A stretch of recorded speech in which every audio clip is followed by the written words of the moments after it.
everyone, and welcome back to the Conscious Style podcast. Today, I'm speaking with Kerry Wilde, who is a leader of slow fashion, women's empowerment, and soul style. Kerry has over 20 years of experience in the fashion industry and 18 years as a holistic practitioner. Her body of work meets at the intersection of spirituality, sustainability, and style. She believes that the future of fashion is in returning to a culture of authentic beauty and liberated self expression. Carrie, to start us off, I'd love to ask you a question that I'm planning to ask all guests in this first series of season 5 of the show, which is what does conscious style mean to you? Well, firstly, thank you so much, Elizabeth, for having me on your amazing podcast. It's such an honor to be here today. And yeah, what an amazing question to start. Conscious fashion. It's interesting. I love that term because there's a lot of terms, umbrella terms now banded around. Sustainable fashion, slow fashion, and circular loop, closed loop, all of the different terms that are there. So I really like conscious fashion because I think it taps into the deeper consciousness that's underneath what's happened in the industry. Mm. And everything that I relate to fashion for me comes through this realm of like frequency and energy. I really believe that clothing shifts our reality in terms of our own consciousness, and that can be through style. But also, I think that if we purchase clothing in a certain way, and maybe we get handed down garments in a certain way, then it's actually shifts our consciousness and how we relate to those clothes. So when I think of conscious fashion, I think of a shift in consciousness. I think of a shift in the systemic reality that we're living in right now when it comes to fast fashion and overconsumption. And I really think of this deeper connection and more meaningful um, value system that is embedded within the way that we relate to clothing. So I think of conscious fashion as a whole shift in consciousness. Yeah, I love that deeper take on the word conscious. And it's very fitting because you Yeah. refer to yourself as a soul stylist, which I just absolutely love that term. I've never heard something like that. So, can you share what soul style is or what a soul stylist does? Yeah. My soul style came to me, I would say about 4 years ago. And I was in a meditation. So I'd been a spiritual yogic practitioner for a very long time. And I guess I need to start at the beginning, really. So I started in fashion in my early 20s after a degree in fashion. And I started in the industry in London, and it was very busy. It was a lot of fax machining, I have to say, because it was around the late 90s. So that's how old I am.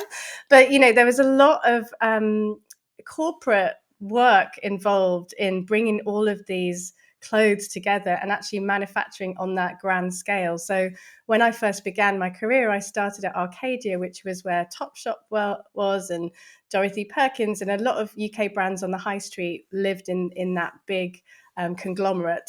And I started there kind of very young, very like so, happy to be in the industry. And by year one, I think I was just like, oh, wow, this is a lot. And already I felt the kind of burnout of this kind of overstimulated industry for a lot of young people were in, and it was thriving at that time. We're talking about the early noughties, and so what I found is I needed something that was going to help me to cope with this job. I was kind of like, oh my God, my whole system needs something.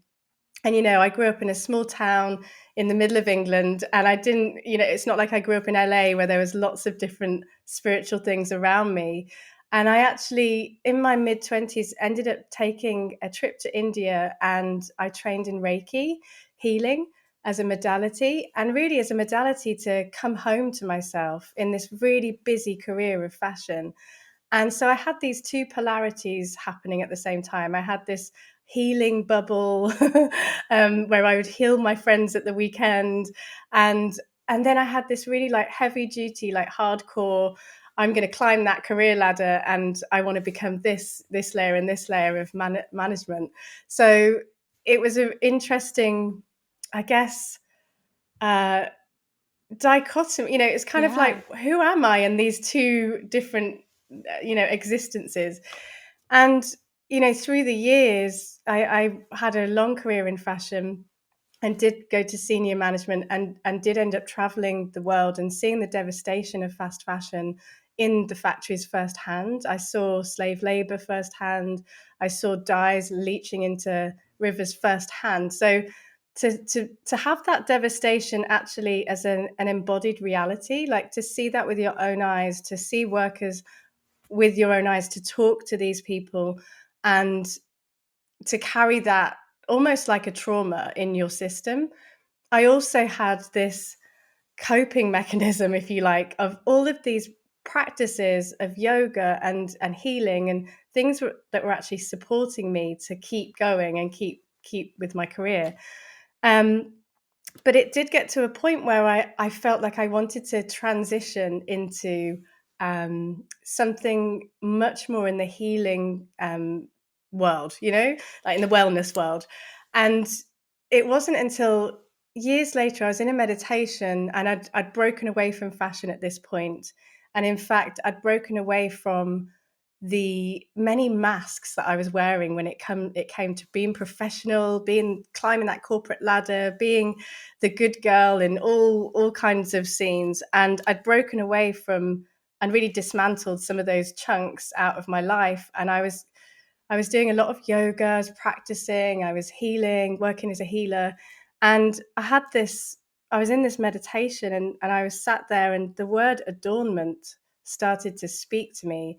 I could just hear this word of adornment, and I was thinking, adornment, what's that word? What is sacred about clothing?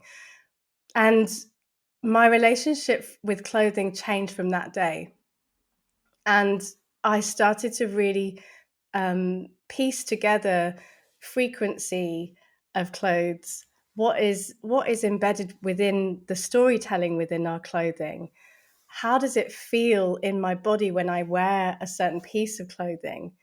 And that took me on a real journey of piecing together this work of soul style. So for Yeah. me, these two opposites that I was holding at arm's length, saying, "Well, you're, the healer and the embodiment teacher over here, and you're the career fashion person here." It was like everything began to come together and unite in this work. So what I teach now is, or what I share with clients now, is I take them on a journey through the deeper aspects of who they are in a soul level. So there's a lot more kind of, I guess, like a connection to spirit, but you don't have to have that connection. It's just about finding out who you are, and then take them on a journey of creativity to really understand how this second skin what wishes to feel and wishes to reveal itself.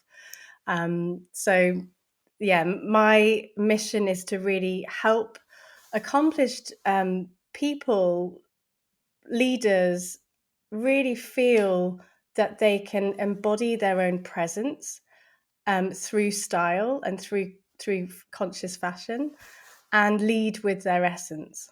Yeah. That's such a beautiful story.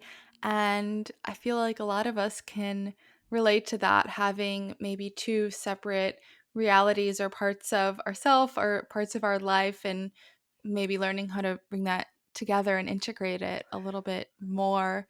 I mean, I talk about how with my journey, I was very interested in fashion and I wanted a career in fashion when I was little. And then, but I also really cared about sustainability and human rights. And then I was confronted with the realities of fashion's impact on people and the planet. And conscious style was sort of born out of that combination. So I think that's really Yeah, fascinating. And you've used love the that. word embodiment a few times. And Could you share like what embodiment is and how that relates to what we wear? Yes, I'd love to. So when I don't know about you, but when I first started to get dressed, nobody asked me to check in with how it feels. Mm. Everybody kind of said, "How does that look? Show me how that looks, Kerry." And I would sort of, hold my skirt out for my mum and be like, "This is how it looks." And it would be like, yes or no. So the inquiry for me, being a teacher of movement for the last 10 years, so teaching yoga and embodiment practice, which is coming into the deeper aspects of the energy in the body. So, really, embodiment means working with the body, the wisdom of the body. So, it's coming out of the mind and out of the kind of cognitive settings of what the mind is speaking, and really dropping that down into the intelligence and the well of wisdom that's within the body. And so when we, like when you go to yoga and suddenly you're like, I can't even remember what I was thinking before I was coming to class. It's that kind of thing. And what I noticed when I, started thinking about adornment and thinking of clothing as sacred is that nobody ever taught me to ask myself, well, how do I want to show up today? What would feel really delicious to wear? It was more about how does it look and am I gonna fit in with the environment that I'm going into? Am I gonna be accepted by people that I come up with, come in touch with today? And so I was never inquiring about how my body feels in relationship to style and clothing. And bringing those pieces together has helped me to see the disconnect that exists for many women, and I mainly work with women, but I do work with a few men as well. And I think it is there for men as well. So I'm going to include them there. But I think especially for us women, because and we kind of lose that connection with um the beauty, lose the connection with how we think we should show up, or how we think we should show up, and then actually how it feels to be so in your body when you're wearing something and show up as you without the conditioning that we've grown up with resounding in the mind somewhere. So when we access the body in relationship to style, what we're doing is we're kind of shutting down this subconscious mind. I mean, there's a lot of practices that go into this, and there's a deeper journey. But in a kind of in a quick way, it's really about allowing yourself to be so in the body that you can't even access this conditioning that exists telling you how you should show up and what you should wear. I hope that makes sense. Yeah, definitely. It's such a different way of thinking about clothes and what we wear because it is such a visual art or visual representation of ourselves. We can get caught up in how it looks and what other people will think. And of course, that matters to an extent depending on the specific, place that you are at that time, maybe. But to tap into how it makes us feel, I mean, that's just such a deeper way of looking at clothes that I think doesn't get talked about enough, if really at all. But No. I feel like that can lead to such better happiness and fulfillment in what we wear and what we have in our closets and what we buy. I think a lot of this impulse shopping, at least speaking from my own experience, came from wanting to look a certain way and hop on the latest trend to fit in and all that kind of stuff. So Yeah. I think it's an important thing to consider on our journey to slow fashion and conscious style. So thank you for sharing that. And on your website, you dive into 4 soul style pillars. Can you walk us through what these pillars are and how you go about helping people achieve or, find their soul style? Yeah. So the pillars are related to my embodiment map. And what that looks like is that people come to me with a certain, they come as a certain shape. I would say when I talk about the shape, I'm talking about the the way they hold themselves, what kind of limiting beliefs are entrenched in what they think about themselves, their body image, their self expression, their sense of style, and also their connection to self. So, the shape, when they first come in, may feel a certain way. And what I notice in this work is that, like you said, not many people are talking about somatics or the deeper embodied states and style. So it's quite rare to hear those two coming together. So when people step into the work, it's not necessarily something that they've looked at before or gone through a journey with that before. And this, so that it's sort of shining a little torch on how do you really feel about your style and asking those deeper questions. And so I begin at the first pillar, which is creativity. So it's really understanding the where that person is in terms of their um, connection to their feminine, because a lot of this journey with soul style is connected to the essence of the feminine, and that relates to creativity, pleasure, sensuality, and artistry, really. So I take them on this journey of really inquiring how they feel about all aspects of their life and how style is impacting different areas of their life. And it's so illuminating because as we start with seeing how looking at just your sense of style or your um, real core expression of self on in an outer layer is making you feel. And many times women are just feeling that they are low priority, or they're not feeling seen.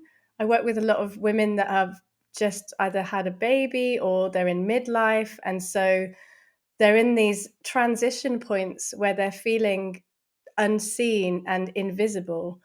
And so this beginning process is a process of just really understanding where that person sits in terms of their creativity. So the second stage is soul embodiment, and it's really then looking at who they really are as an individual. And I work with astrology there, and I work with human design, and this gives you like a snapshot of the soul blueprint. It really gives you a really amazing way in to see who you are in terms of your energetics and the way that you relate to the outer world. So we start with a reading. I've got an amazing reader on board called Julia Aquino. She's insane. She's like a guru of this stuff.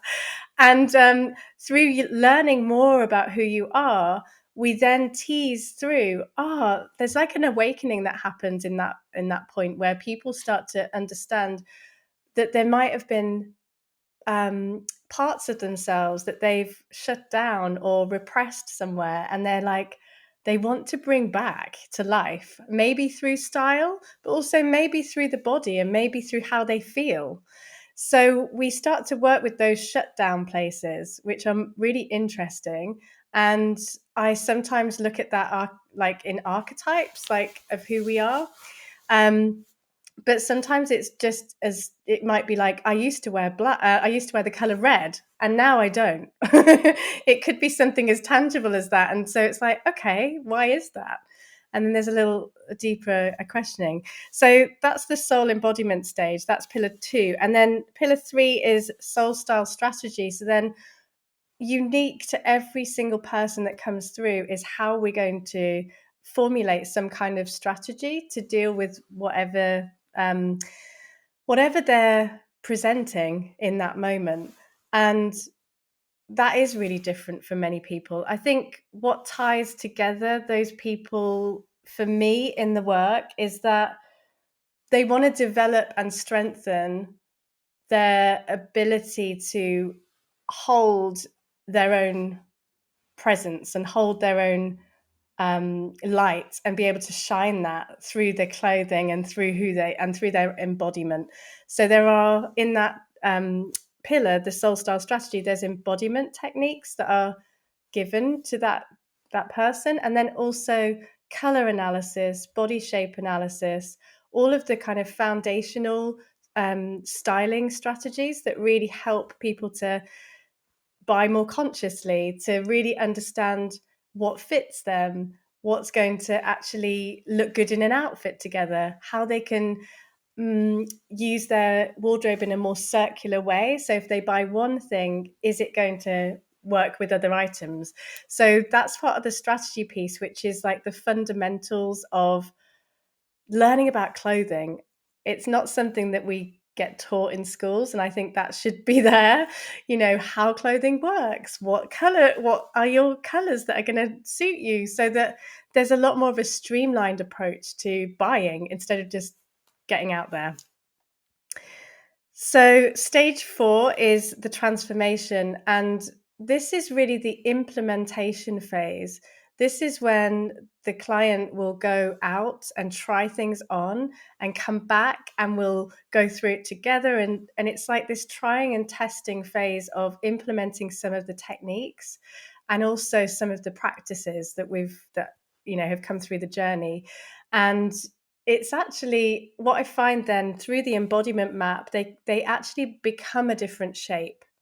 And through the way they hold their body, the way they move their body and move with clothing, it's just like it's like a new being. It's like a new person walking in the room. And I love to witness that kind of transformation, because it feels deep, because it's involved in the body rather than just a shift that's just happening in the mind.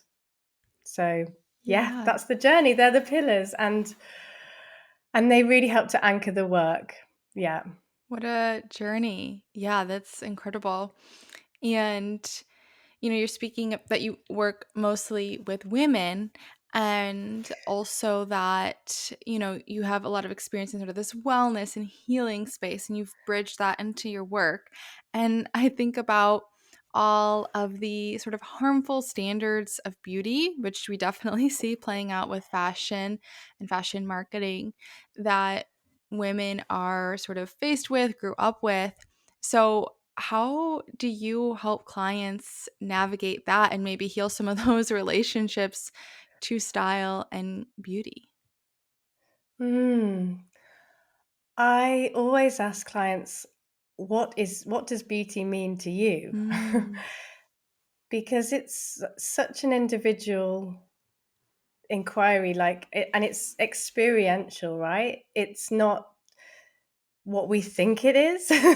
So we talk about beauty industry and we talk about these optimal beauty standards, but really are something that have been conditioned, been programmed and set into the culture to actually make us feel that we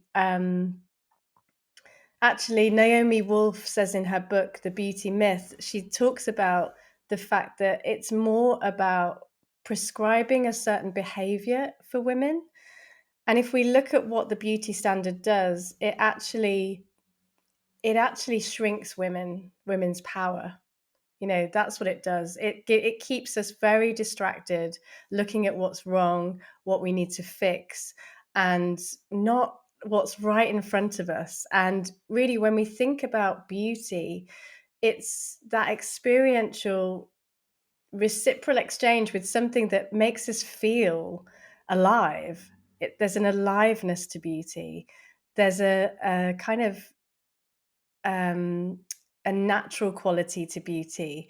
But I don't mean natural in the aesthetic term. I mean it in like it just is.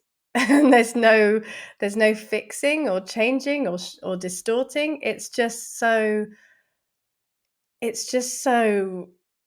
wonderful. It's really hard to put into words, right? When I think of Yeah. beauty, I'm like, it's like so in my body. I can't even I can't even like find the words. I'm like, I just want to like feel it. Yeah, but I feel like that's a takeaway in and of itself, that it is difficult to articulate, and it is maybe more about feeling a deeper sort of sense, so to speak, of like what beauty is. And I think it's very difficult to like unlearn, and definitely I'm personally still very much in that journey. But I feel like just Mm, becoming aware of all the ways that certain specific beauty standards are pushed upon us, or like just pushed out to us. And yes. yeah, I think like I'm watching right now this Victoria's Secret like expose docu-series on Hulu, Oh wow. and it's been really eye-opening. Like even some of the models saying they felt uncomfortable being on that Victoria's Mm, Secret Angels runway. They felt like exposed and uncomfortable, and models talking about mm, the wild and really unhealthy extreme diets that they went on before the runway. And yeah, it's like, who is it serving at the end of the day? It's not even exactly. maybe serving the women who are being projected up. I mean, it's serving them more than maybe the women watching, but at the end of the day, it's serving a lot of times those beauty or fashion billionaires that are usually men. And that Yeah. was like, I feel like a big revelation to me and my sustainable style journey, was that Mm. why is the biggest like bra company in the world run by a man? Like Yes. it's kind of sort of Yeah. interesting. And why It's does very he get to set interesting. the beauty standards, that Yeah. women subscribe to? It's very, very interesting, to say the least. Yeah. Totally. And, relating that to fashion as well, like how many times have we bought something because we wanted to feel like we met that standard? Yeah. How many times have we seen something on somebody else or in a magazine and felt that I need that. I need to feel like that. I need to meet that standard. And meeting that standard is going to get me what I want in this society. It's going to make me more successful. And then I will be seen. Then I will be recognized. Then I will not be invisible.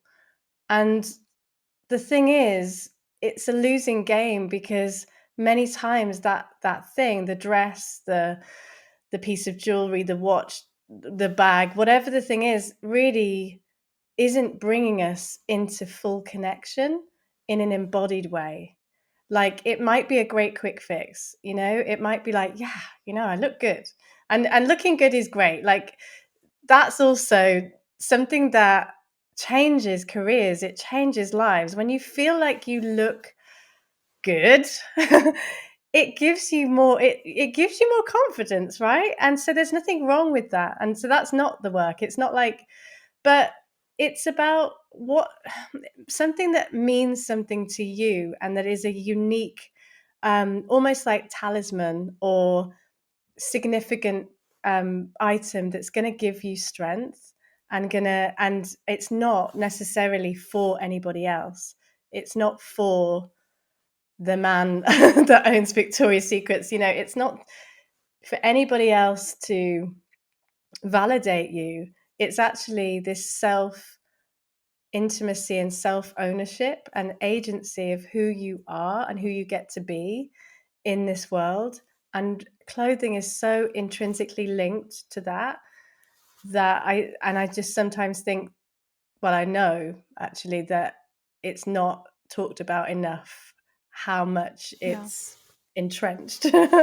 Yeah, I mean, we're buying when we buy things like clothes or beauty products, we're buying into this idea that if we buy this, we'll look a certain way and therefore have all these things come to us, whether that's success or attention, or Mm, love, or like it's yes. really, really it's so layered, and I Mm. definitely bought into that when I was a young girl, like buying Victoria's Secret products. And I thought that if I wore this thing, I would be seen as beautiful, or, it was sort of, Yes. it was like really messed up actually, that I thought I could, we talk about, well, we can't buy our way into sustainability or something like that. But I also think Yeah. fashion tries to, you know, convince us that we can buy our way into beauty, buy our way into acceptance, buy our way into like attracting our mate, to put it Yes. in like Yeah. very human, like survival terms, I guess. Um, but Yeah. It's very seductive. It pulls yeah. you in, but there's a difference here that we're talking about when you're wearing something that is really flatters your form, like that fabric is working for you. You know the cut looks amazing on your body shape. You've got the right size. You don't know how many women I work with just don't wear the right size clothing for them Mhm. for many different reasons, but they're wearing the right size, right? They're wearing the colors that exude who they are and bring more personality and radiance and vitality to who they are. That is when you're walking in this arena of soul style and you're carrying yourself because, and maybe you're wearing pieces that are sentimental to you. You've had a deeper inquiry about why you want to wear something of that aesthetic, and you're connecting these dots to maybe the energy I call the creative muse, like the energy of something that inspires you, that's like a work of art. And maybe that color in that art you bring into a top. And so when you wear that top, you're like, I'm like that Monet piece of art, and you feel that resonance to why you've connected those things. And so when you're walking in that soul style, it's magnetic. People do go, whoa. Like partners do come into your life. Like you do get that pay rise. Things happen in it. And that's just this pure magnetism, but it's not. The other extreme of it is wearing clothing that may tick some of the boxes, but in somewhere inside, there's a real disconnect.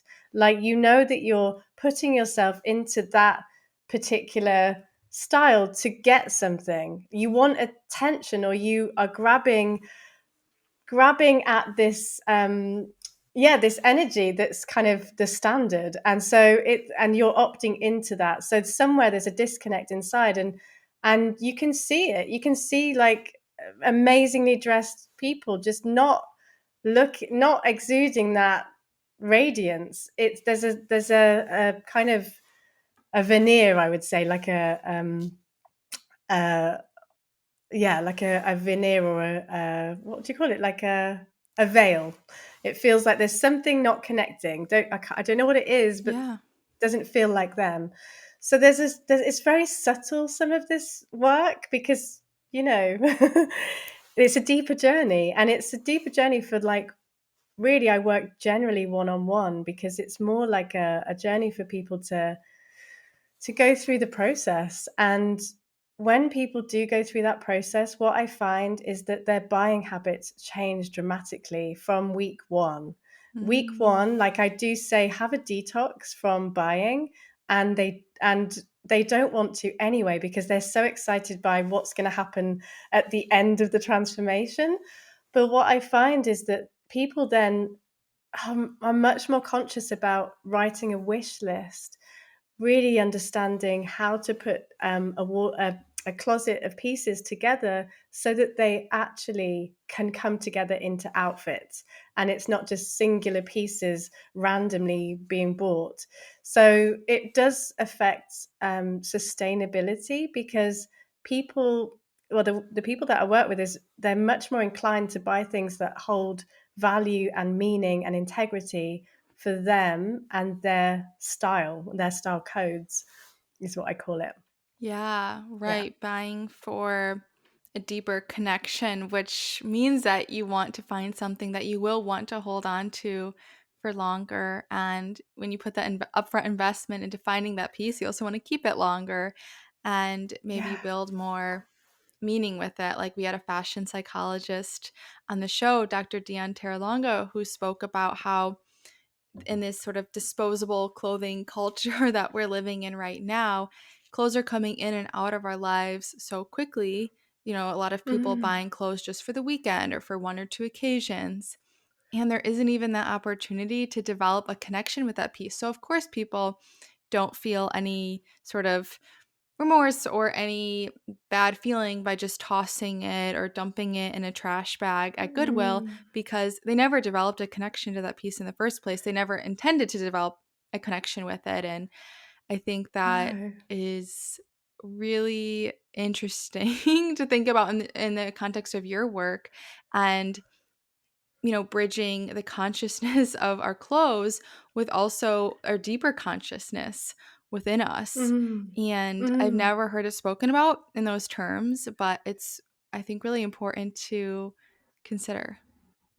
Yes. Yeah. And Yeah. you spoke a little bit about like our relationships with our bodies and what we wear. And you have a masterclass called The Body Keys that relates to this. So I was Mm. hoping you could speak a little bit more to that. Like, how do our beliefs and feelings around our bodies relate to what we wear and maybe even how and what we buy? Mm. Yeah. So the Body Keys is a foundational workshop that I teach that's centered around body shape.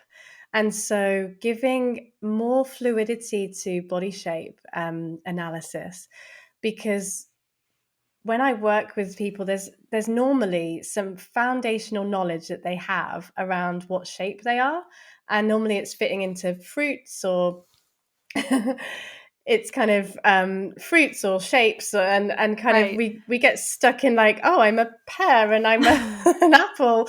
Well, actually no, I'm just this amazing body, like Yeah. I'm moving, I'm evolving, I change through my cycle, every week I'm a different size. It's okay. Like we can shapeshift.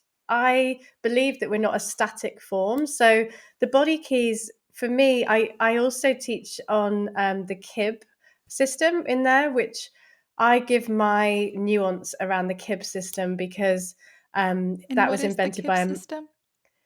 Kib is he was a stylist in the 80s and he wrote a book called Metamorphosis, David Kib. And the system puts you into 12 archetypes. So it's more, it involves more about the flesh and the structure of your bones. And I find that system really interesting because what it allows for is you can look at the kind of yang in the body, like the straight lines, or you can look at the yin, like the soft curves. So it gives a little bit more of a languaging that feels a bit more progressive than some of the old school shape analysis. So in the body keys, I talk about some of the main KIB theory, and then I also add a bit of nuance around energetics of the body shape, which just breathes a bit of new life into thinking about what our body is. And for me, it's like I expressed about the sizing and I think the body shape is something, and body image is something that is so personal and almost this quiet work that we as women are doing and carrying because in our culture there is this programming really that we're still dismantling.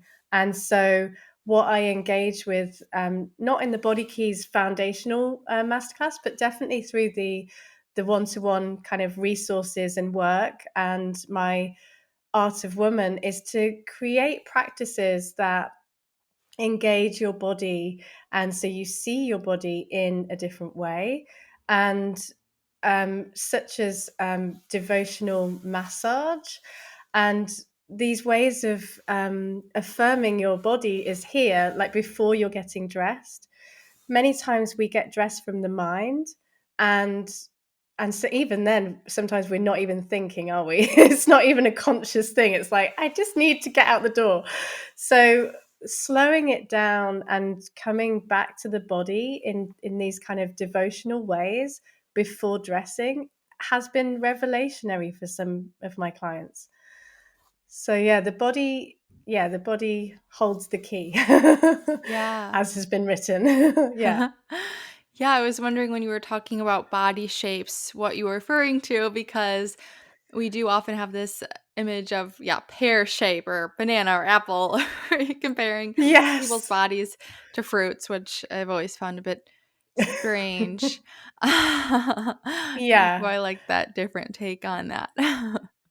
Yeah, the KIB system has its some problems. Like, I'm Okay. a woman of color, and I feel like that women of color are not really, seen in that system Mm. as much. So there needs to be. I think he's writing a new book, so that's great.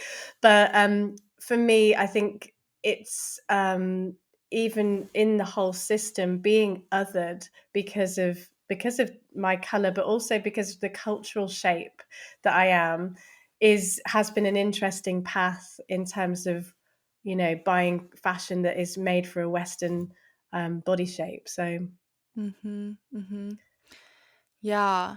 And so that kind of leads into, I guess, a more tactile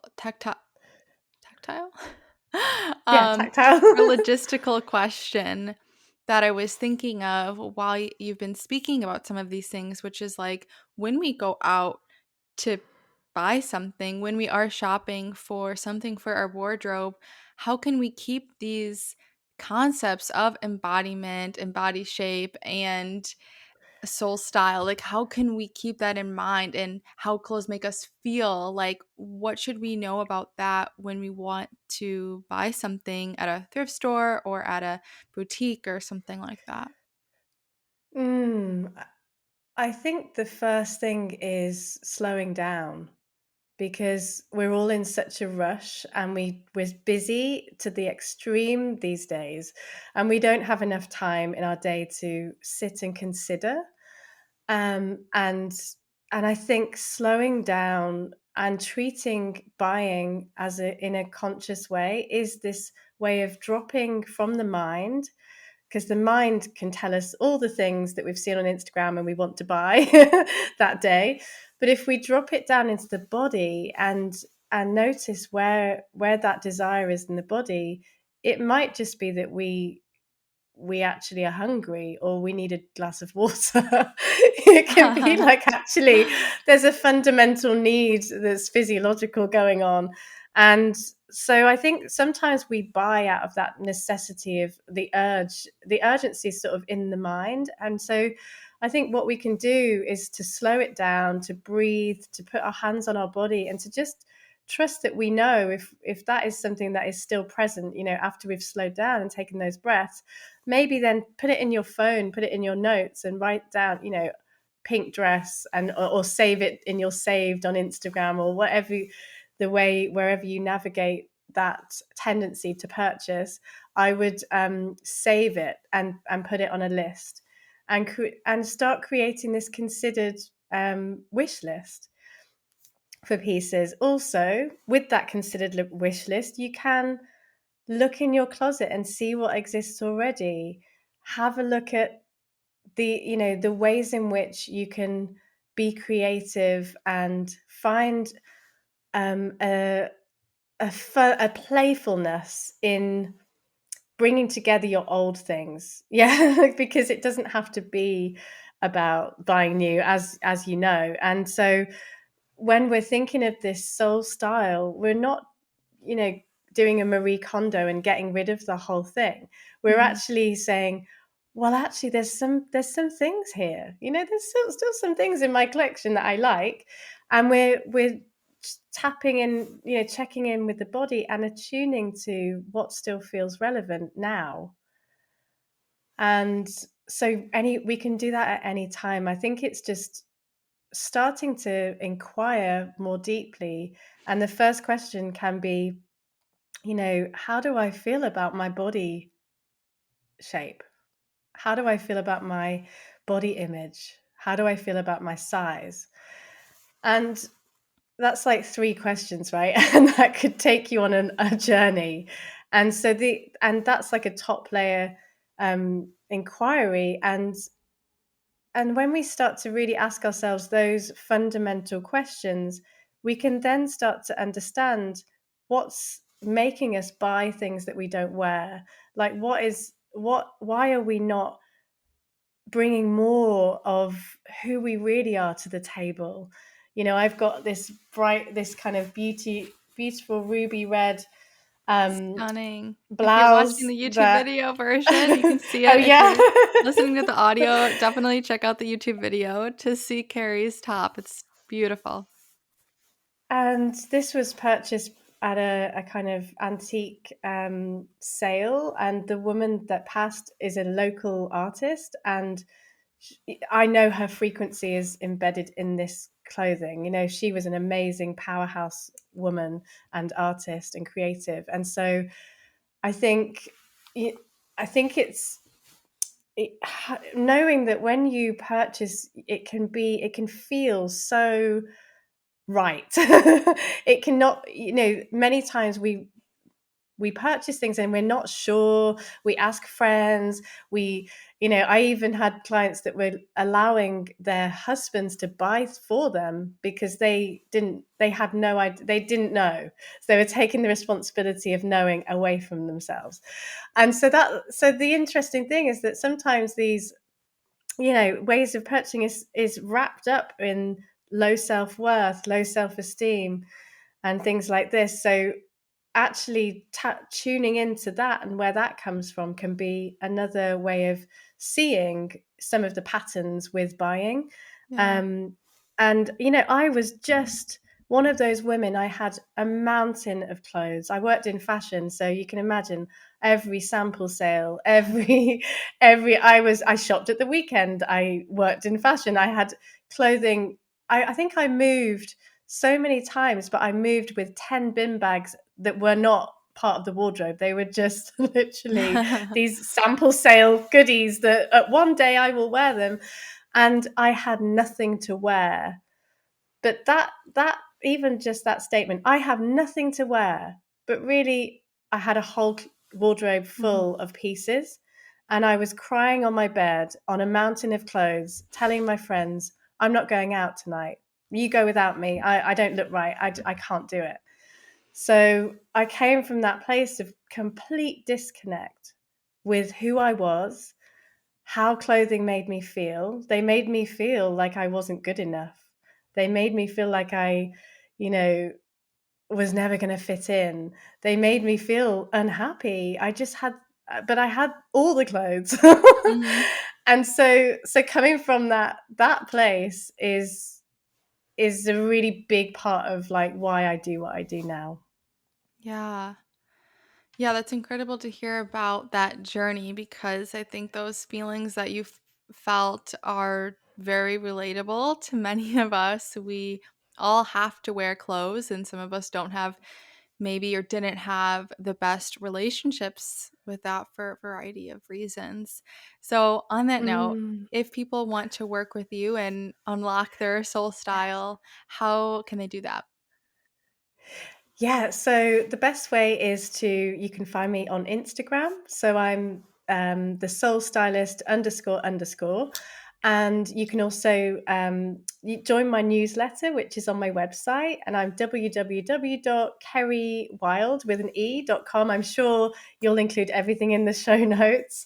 And, I generally work one to one, but I am going to move into a few more group things next year. So just, yeah, keep following, and I'd love to hear from you. And I love to hear from women and how they feel anyway about their style. So please do get in touch. Yeah, definitely. All those links will be in the show notes of this episode. Carrie, thank Thank you so you. much for this past hour. This has been incredibly insightful, and I'm going to be thinking about it for weeks.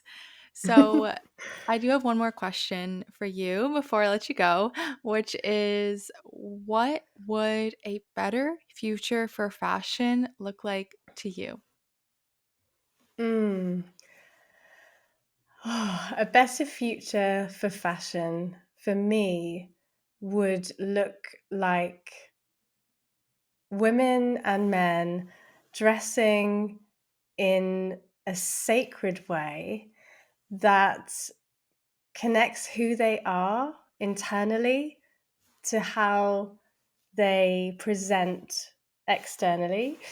And I would love for the future of fashion to be really about the artistry of adorning ourselves and how that can be a beautiful ritual, and actually how the clothing can hold meaning and value.